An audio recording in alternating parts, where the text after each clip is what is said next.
Hola, buenas noches. Mi nombre es Carlos Alberto Morales Cabrera. Soy estudiante de primer semestre de Historia de la UNAM. Esta noche nos congrega un tema que es apasionante, lo que tiene que ver con la historia de la humanidad, y es la época medieval y el feudalismo.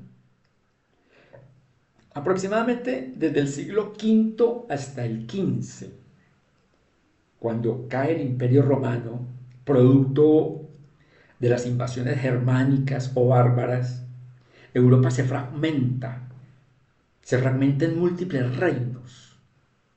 Ese periodo romano de esclavitud cae y se empiezan a formar tribus que dan origen a una cantidad de situaciones que les voy a ir comentando.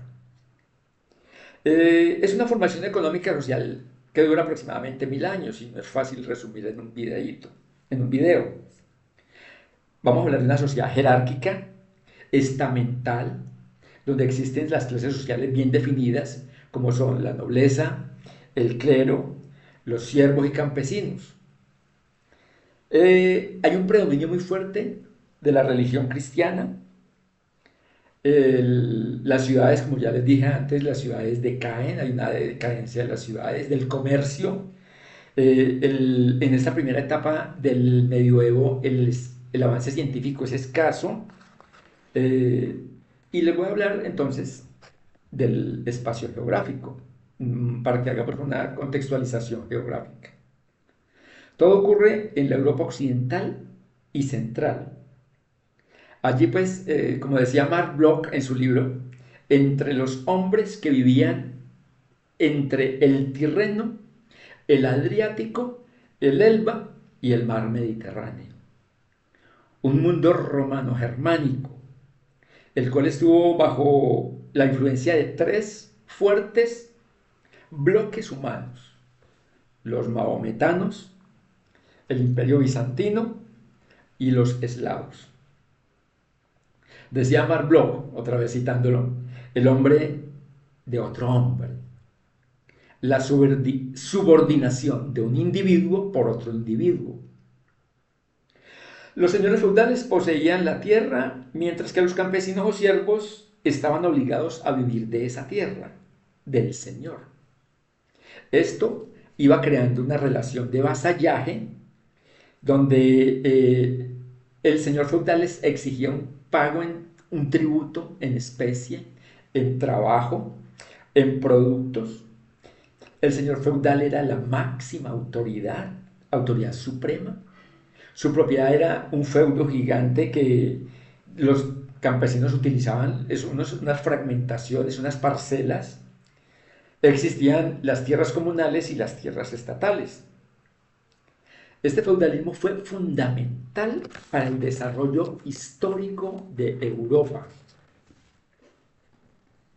Después de la caída del Imperio Romano se formaron varias tribus, desaparece la esclavitud, esas formaciones tribales dan origen a un cierto sector de campesinos o ciudadanos.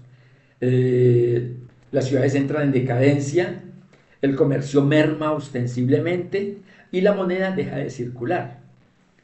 Relativamente esos campesinos tienen dependientes como gran masa, tenían sus propios terrenos e instrumentos de trabajo, de labranza.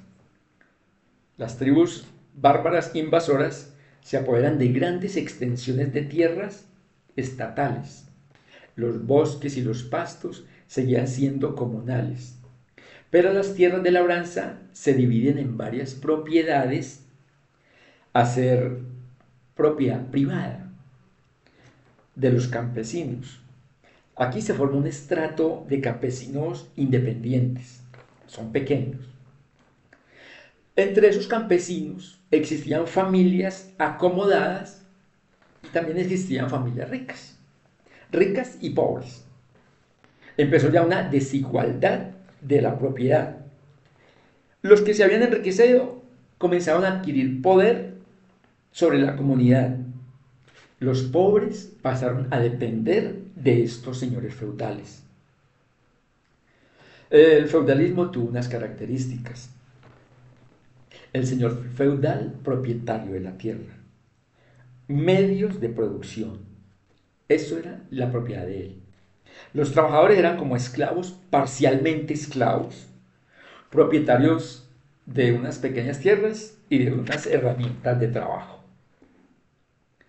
La propiedad feudal abarcaba varias aldeas de las cuales obtenían sus ganancias. La producción era de subsistencia, actividades agrarias las actividades agrarias eran absolutamente el motor de generación de riqueza. Habían pequeñas industrias o talleres. El feudalismo generó la formación de ejércitos. Los ejércitos, reyes y nobles eran mantenidos por el trabajo del campesino. Los siervos eran los productores de los señores feudales. Las tierras feudales tenían dos funciones: generar ganancia para el señor feudal a través de la agricultura producida por los campesinos y generar ganancias para la hacienda del campesino, así fueran mínimas ganancias. Las relaciones de producción. La propiedad de la tierra por parte del señor feudal y la propiedad parcial de los campesinos o siervos. Los siervos dependientes cultivaban y dirigían pequeñas economías en esas tierras. Este siervo difería de los esclavos, pues tenía sus propias posesiones, ganado y con su trabajo personal. Aunque el señor feudal podía venderlo, no podía matar al siervo, diferente a la esclavitud. El inquilino era un vasallo del señor, el hombre de otro hombre. Había una subordinación del individuo. Estaba unido a él por un juramento de fidelidad, de lealtad. El propietario estaba obligado a darle protección a ese señor. La economía estaba circunscrita en producir para pagar las obligaciones al señor feudal. Ahora sí, pues, clases sociales. El rey era la máxima autoridad, cercano a la autoridad que tenía la iglesia. Se decía que era rey por derecho divino, era rey porque llegó al trono a través de conquistas, el clamor del pueblo o de pronto por herencia. El clero tenía mucho poder. La iglesia se convirtió en el mayor propietario feudal de la época.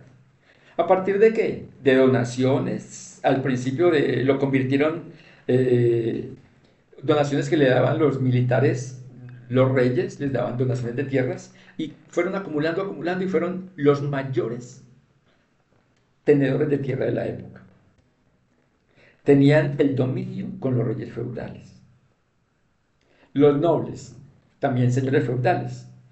No era una clase homogénea porque habían pequeños nobles y habían grandes nobles. Rey era un gran noble y habían varones, condes, vizcondes que también le habían jurado fidelidad al rey.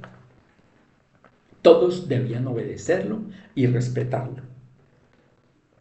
Los señores feudales, como clase dominante que conformaba la nobleza, se encontraban en la cabeza del Estado, como el primer Estado. Tenían amplios privilegios políticos y económicos. Están los siervos, los campesinos. En la pirámide social era la base de esa pirámide, de esa gran escala. Estaban subordinados al señor feudal y bajo el poder supremo del rey. Sin derechos políticos, eran sometidos a castigos físicos, podían trabajar parte del tiempo en su propiedad, hasta cierto punto podían ser independientes. Había una burguesía o clase social que habitaba los burgos.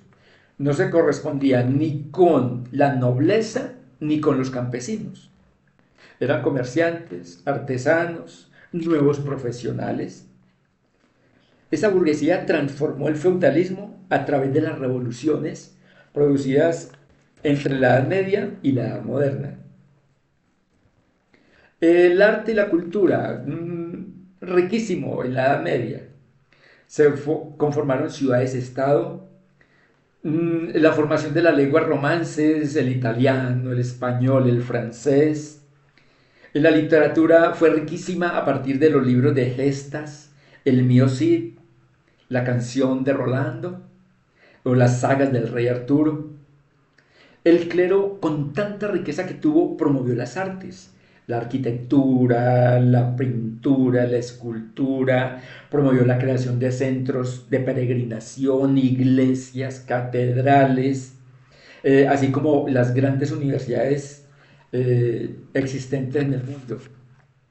Igual que la música, se generó la música tan lindo, los cantares de gesta. Podríamos decir como en conclusiones que fue un periodo muy rico para la humanidad. La base de la civilización europea. La Edad Media, los nobles y el clero tenían poder. En la Baja Edad Media, la monarquía tenía el poder.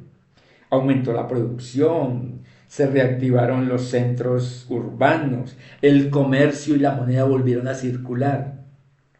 Resurgen las ciudades como nuevas economías, se forman los grandes gremios, los oficios. Todo esto dentro del seno de esa sociedad feudal fue generando la semilla para más adelante estas revoluciones burguesas dar pie al sistema capitalista. Ese sería otro capítulo más adelante. Muchas gracias.